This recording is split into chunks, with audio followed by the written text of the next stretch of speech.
तुमचं कर्ज नाकारलं गेले का? काही जणांना कर्ज मिळतं, पण त्या काहींना अनेक अडचणी येतात. यामागचं कारण नशीब नसून कर्ज मंजुरीवर परिणाम करणारे महत्त्वाचे प्रमुख घटक आहेत. उत्पन्न आणि अनेक त्याच्यावर घटक परिणाम करतात. आज आपण या व्हिडिओमध्ये पाहणार आहोत मंजुरीवर परिणाम करणारे महत्त्वाचे घटक, फॅक्टर्स. ते कसे सुधारता येतील आणि त्याचे काय परिणाम होतील. सर्वात महत्त्वाचा घटक म्हणजे तुमचा सिबिल स्कोअर.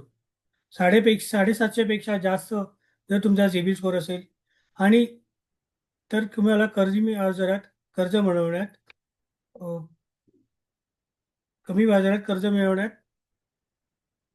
कर्ज मिळण्याची शक्यता वाढते.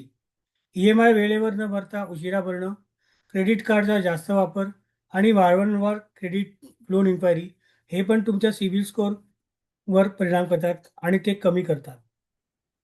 दुसरा महत्त्वाचा घटक म्हणजे तुमचं उत्पन्न आणि EMI भरण्याची क्षमता. बँक पाहते की तुमच्या मासिक उत्पन्नातून EMI आरामात भरता येईल का? आणि जास्त EMIचा बोजा असल्यास त्याच्या कर्ज मंजुरीवर परिणाम होतो किंवा ती धोक्यात येते.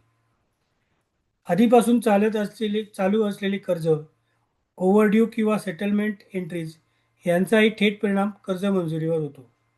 चांगली क्रेडिट हिस्ट्री हा सुद्धा एक मोठा प्लस पॉईंट कर्ज मंजुरीसाठी ठरतो. योग्य आणि पूर्ण डॉक्युमेंट्स हेही या महत्त्वाचे असतात कर्ज मंजुरीसाठी. होम लोनमध्ये प्रॉपर्टीचे लीगल आणि टेक्निकल व्हेरिफिकेशन क्लिअर असणं गरजेचं असतं. प्रत्येक बँकची पॉलिसी वेगवेगळी असते. तुमचं वय आणि लोन टॅन्युअर हेही लक्षात घेतले जातात कर्ज मंजुरीसाठी. म्हणून लक्षात ठेवा, कर्ज मंजुरी हे नशिबावर नाही, तर योग्य तयारी आणि ॲनालिसिसवर अवलंबून असते. जर तुम्हाला कर्ज मंजुरीत अडचणी येत असतील, तर आमच्यासारख्या तंत्र तज्ज्ञ तज्ज्ञ सल्लागारांचा नक्कीच मार्गदर्शन घ्या.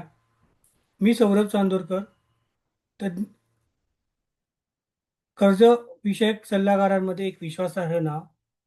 SBC अकाउंट्स अँड फायनान्शियल सर्व्हिसेसमधून ओपनिंग डोअर्स टू फ्युचर्स. धन्यवाद.